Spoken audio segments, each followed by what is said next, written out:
Boa boa noite. Graças ao nosso Pai, mais uma vez aqui, em plena quinta-feira, coincidentemente, está sendo sempre às quinta-feira, e como eu gosto de registrar data e local, quinta-feira, 6 de novembro de 2025, aqui em Campina Grande, Paraíba, a rainha da Borborema. Como é bom falar esse nome. Maravilha. Esse será o 9º vídeo. E o 8º, eu confesso que eu esqueci de muitas coisas que tinha correlação com o assunto. Depois que eu encerrei, eu falei, tenho que fazer um complementar. Vamos entender assim, que esse é complementar. Até porque eu acabei dizendo no outro que, pelos acontecimentos, talvez sirva de, sei lá, de uma compreensão, principalmente para as pessoas mais jovens que, de repente, assistirem, né? Como eu falei, muitas crianças que hoje já são adolescentes, às vezes ficam reclamando da vida e, talvez, assistindo isso, vai perceber que talvez fosse um pouquinho mais difícil a vida da criança, quem nasceu na minha época, na época do pai dele, na época dos avós, enfim, tá? E aí, falando um pouco da roça, que eu contei algumas partes, mas eu esqueci de outras, eu lembrei da situação arar-terra, né? Que é o pontapé inicial para começar a plantação, né? Inicial, vírgula, porque lá nas nossas épocas, nem todo mundo tinha, a gente fala junta de boi, que são 2 boi para puxar o arado e arar a terra, né?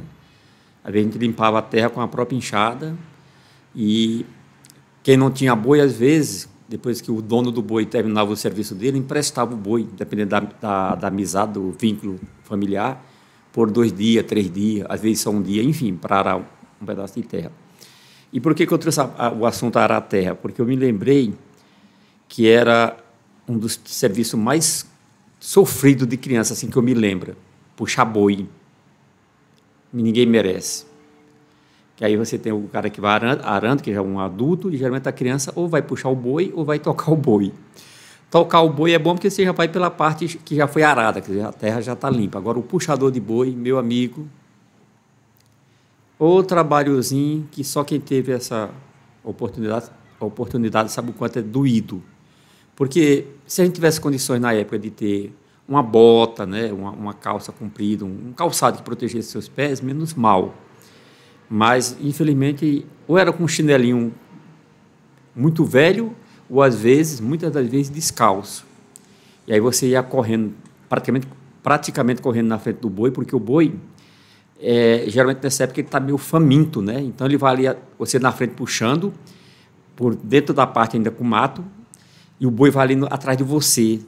E o bicho vai babando, metendo a língua ali, a gente fala venta, né? Na venta, aquela baba, e ele vai pegando um capim de um lado, capim do outro, e você fica dançando. É muito corrido. E preocupante, porque às vezes tem boi que é um pouco bravo ainda, valente e tal. Enfim. Mas aí, falando exatamente do papel da criança, vocês vão ver, no que eu vou discorrer aqui, o quanto uma criança naquela época trabalhava. Porque ele fazia esse trabalho de puxar o boi. Aí, na hora do almoço, os adultos iam para casa almoçar, dependendo da distância, ou então alguém trazia comida, né? E as crianças sempre sobravam para a criança, porque, como eu disse, o dono quem tinha o boi já tinha arado a terra, então geralmente já tinha plantações ali no entorno, e o boi precisava se alimentar na hora do intervalo, digamos assim. E sobrava para quem? Para a criança. Colocava o boi para ir comer em uma certa região ali, um local ali onde tinha pasto, e a criança tinha que ficar olhando para o boi não ir pegar as plantações. E assim a criança levava a vida. Aí, uma vez a terra arada, ia se plantar o arroz, né, o feijão, o milho, cada um na sua época. E aí, falando especificamente do arroz, o procedimento, que aí eu falei, o arroz a gente plantava. E aí? Quem não conhece o processo, pensou, plantava, e daí? Faltou dizer entre a plantação e até chegar na mesa do consumidor. Porque hoje é muito fácil, né? Você vai no supermercado, compra o arroz, ele já vem bonitinho, é só lavar e pôr na panela. Às vezes nem precisa lavar, né? Só põe na panela. Mas naquela época, você plantava o arroz, aí você colhia o arroz, Aí você, quando ele estava maduro, você colhia, levava para casa. Literalmente, você pegava, vou falar a palavra comum, um pau, né? Um cacete, que era um pau de mais ou menos 1,80 m, uma vara. Com essa vara, você realmente, literalmente, você surrava o arroz, que era bater o arroz com esse pau, batia, que é para esse o arroz sair, né, do cacho, né? Sair o grão do cacho. Então, o negócio era corrida. E depois disso, você ainda colocava no terreiro. O terreiro é aquele pátio da casa no interior. Conseguia uma lona emprestada de quem tinha, colocava o arroz nessa lona para ele finalizar, ficar mais seco, porque às vezes nem sempre ele estava tão seco assim. Aí sobrava para quem? Para a criança ficar lá olhando esse arroz para os porcos não comer, entendeu? Então a criança ficava o dia todo tangendo o porco para ele não comer o arroz. Depois desse processo, aí, claro, o arroz está com a casca. Como é que fazia?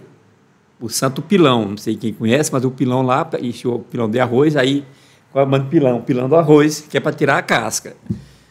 Aí já me sobrava para as mulheres, mas às vezes tinha homem que ajudava. Eu era pivete, eu ajudava também. Aí você pisava de dois era fácil, de 3 já complicava um pouco, porque a mão de pilão batia uma na outra, era uma sintonia muito interessante, né? Pilar arroz. Depois que pilava, você pegava 2 cuias, olha só como é que era a coisa, pegava 2 cuias para poder ir para o lugar que tinha vento e ficava jogando arroz de uma cuia para outra, enquanto o arroz caía, o vento levava a casca para sobrar só um caroço de arroz. Aí você pisava de novo para tirar o resto da casca, aí assoprava de novo nessa cuia para o vento levar, aí dava por encerrado. Claro que mesmo assim nesse processo, algumas caroços ficavam ainda com a casca.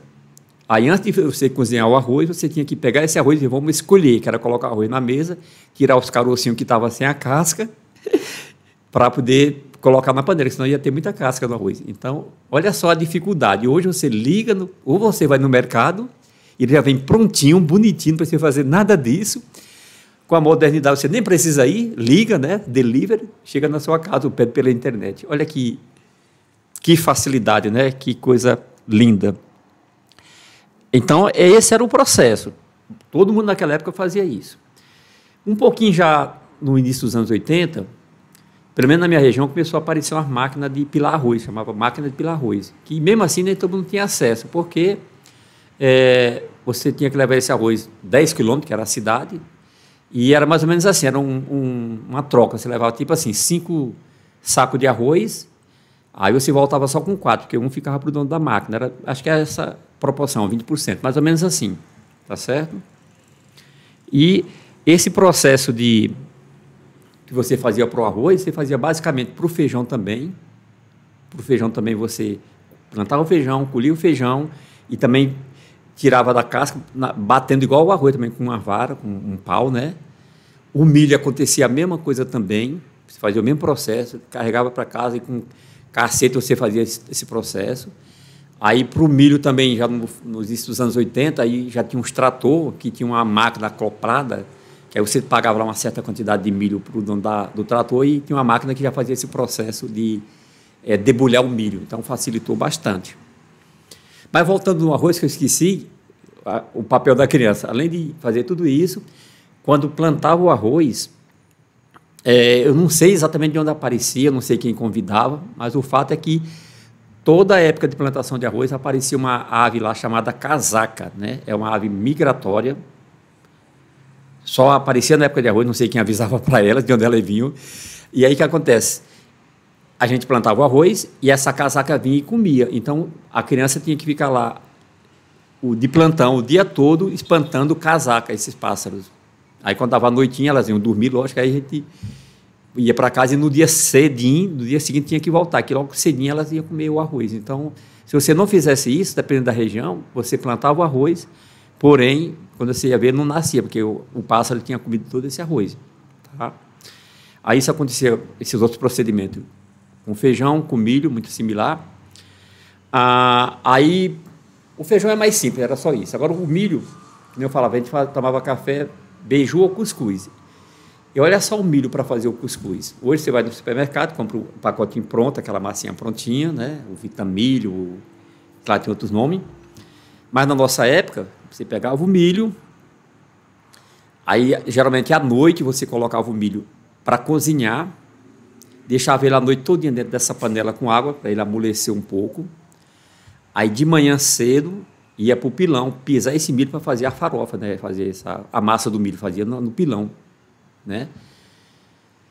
Um pouquinho depois, mais para frente, quem podia comprava um moinho, que era uma peça que chamava moinho, talvez está pegando ali, o moinho era com tinha vários tamanhos, geralmente era pequeno, aqui tinha tipo um copozinho, você colocava o milho aqui, e aí você tinha umas moendo e você ia moendo. Por que eu estou mostrando esse movimento? Porque eu me lembrando que eu era tão pequeno na época que, quando ele passava nessa parte alta, geralmente eu quase não alcançava, porque eu tinha que dar um pulinho para pegar o pegador, e também eu era tão pequeno que minha costelinha fazia curva para poder descer, porque era pesado para uma criança. Para um adulto era normal, só com uma mão. Mas para uma criança, para fazer esse movimento, esse giro, para moer o milho, era muito pesado para uma criança. Às vezes era com duas mãos, às vezes empendurava. Era um sacrifício. Então, aí a partir desse ponto é que a gente fazia o cuscuz. Entendeu? E aí, eu lembrei de outra cena também muito comum na época para criança, que nem eu falei, da bicicleta que poucas pessoas tinham. Hoje uma criança nasce, aí vai na loja, tem bicicleta de todos os tamanhos, né? Desde 1 ano e pouquinho a 2 anos, e a criança ainda tem a bicicletinha proporcional ao tamanho da criança, ela não vem com aquele pezinho para a pessoa não cair. E lá na nossa época era assim, quando você conseguia aprender a andar de bicicleta, que alguém emprestava para você, era uma bicicleta de adulto, chamada geralmente era uma tal de Monarch, e aí você não alcança, porque você é pequeno, você não alcança nem no varão e nem na sela, mas ela tem uma rodinha no meio ali, ó, perto do pedal tem uma rodinha ali, um espaço circular, aí você metia a perninha ali por dentro, todo tortinho, né, a perninha tortinha por dentro, para poder aprender a andar, parecia coisa de louco, né? Então a gente conseguia aprender a andar de bicicleta com todo esse sacrifício, né? Todo tortinho. Mas, no final, acabava dando certo. E aí, como no outro áudio eu falei da questão de como é que era essa convivência, família grande, todas as dificuldades, e eu lembrei também de um outro fato que eu acabei não registrando lá, como é que acontecia lá em casa? 13 filhos, né? 13 crianças. Então, coisa simples, mas é que é engraçado. Laranja, por exemplo, que nem eu falei, a gente não tinha o hábito a cultura de plantar, não sei bem o porquê, mas o fato é que laranja era uma raridade. E aí hoje você vai pegar uma laranja, aí você descasca ela e parte ela ao meio e chupa ali a laranja normal. Na minha época, a minha mãe foi sempre uma mulher de dividir. Então, a minha mãe ia para algum lugar, se ela ganhasse uma laranja, coisa simples, uma laranja, uma manga, uma balinha, sei lá, ela dificilmente, era muito difícil ela consumir naquele local, ela sempre levava para casa para dividir com os filhos. A minha mãe realmente era uma divisora, uma pessoa assim impressionante. Ela não se sentiria bem se alimentar e deixar o filho na necessidade. Então, laranja lá em casa, quando aparecia, era descascada, mas não era partida ao meio, tirava os gomos. Lembro com certeza que, às vezes, um gomo de laranja tinha que dividir em 2 para atender a todas as crianças. Balinha, né, que era balinha simples, era o mesmo procedimento. Muitas das vezes, uma balinha pequena, essa balinha mais simples, tinha que pegar uma faca e fracionar para adoçar a boca das crianças, né? Aí, só para pegar um gancho aí da questão das dificuldades, material escolar. Era um caderninho que, às vezes, você usava mais de 1 ano. O lápis, então, o lápisinho, você tinha que guardar ele ali 1 ano, sem exagero. Às vezes dava 1 ano, 2 anos, né? Não tinha lapiseira, até tinha, mas assim, era uma criança ou outra que tinha. Você fazia a pontinha com a giletinha antiga, entendeu? Borrachinha, uma borrachinha que colocava aqui uma redondinha, a bichinha furava. Às vezes ficava só um pitoquinho, mas você estava com ela ali para... Meu Deus do céu, o negócio era arrochado. E aí tudo são transição, né? Tudo é transição. Eu lembro assim que a transição entre o fogão, a gente fala fogão de lenha, que chama trempe, que é feito de adobe, né? de alvenaria, essa transição entre ele e o fogão, esse que a gente usa hoje, esse fogão a gás, teve um negocinho chamado fogareiro, não sei se toda a região tinha fogareiro. que era uma forma de fazer comida intermediária. O fogareiro nada mais era do que uma lata de 18 litros, uma lata de querosene cortada ao meio, e lá fazia dentro dela uma proteçãozinha de tijolo, né? Tipo uma trempe mesmo, só que aí você já poderia usar o carvão, mas a coisa era tão rara que às vezes até carvão você não tinha, aí tem que quebrar. Eu lembro que ia procurar na redondeza, tipo não chegava a ser a lenha, era um gravetozinho para poder colocar, porque ele é menorzinho para você usar para fazer a comida. Aí, na sequência, quem já podia comprar um fogãozinho, comprava, mas às vezes comprava o fogão, mas não podia usar o gás, porque era caro. Então, você tinha um fogão, mas ficava mesclando entre o fogão a gás e o fogão normal, esse fogareiro, porque as coisas eram bem escassas. E aí eu sei que eu falei de um outro assunto aí, lá em outro vídeo lá atrás, né? Que eu falava que quando eu era pequeno eu engraxava, vendia din-din, né? Que é geladinho juju. E eu esqueci de falar, né? Assim, imagina só, que na época que eu vendia din-din, não era din-din feito pela minha mãe, nem por mim, era de uma terceira pessoa, né? E eu ganhava comissão para vender din-din. Aí hoje eu fico pensando assim, imagina só, ainda hoje um din-din é barato, imagina na minha época, era uma moedinha, era centavos. Aí você ganhar comissão de venda de din-din. Meu Deus do céu, não tem, matematicamente, financeiramente, não tem muito o que se explicar, não, assim, é uma calamidade financeira, né? Total, tá? Mas aí, era só um assunto complementar. O que acontece aqui? Só para recapitular, assim, principalmente para quem realmente que reclama da vida. Então, criança naquela época, basicamente, além de fazer tudo, na época de arar a terra, ele puxava o boi, na hora do almoço, ele tinha que ficar vigiando o boi. Ou então ia buscar água para dar banho nos porcos, como eu havia falado, né? Ou quando sobrava um tempinho, ia tanger as casacas para não comer o arroz, ou então ele ia buscar lenha. Ou seja, eu quero dizer que criança naquela época tinha muito o que fazer, né? Mas mesmo assim ele jogava bola, né? Jogava bola, estudava, conseguia tempo para tudo, entendeu? Então, essa simplicidade, mas eu queria deixar registrado como é que era esse momento naquelas épocas, né?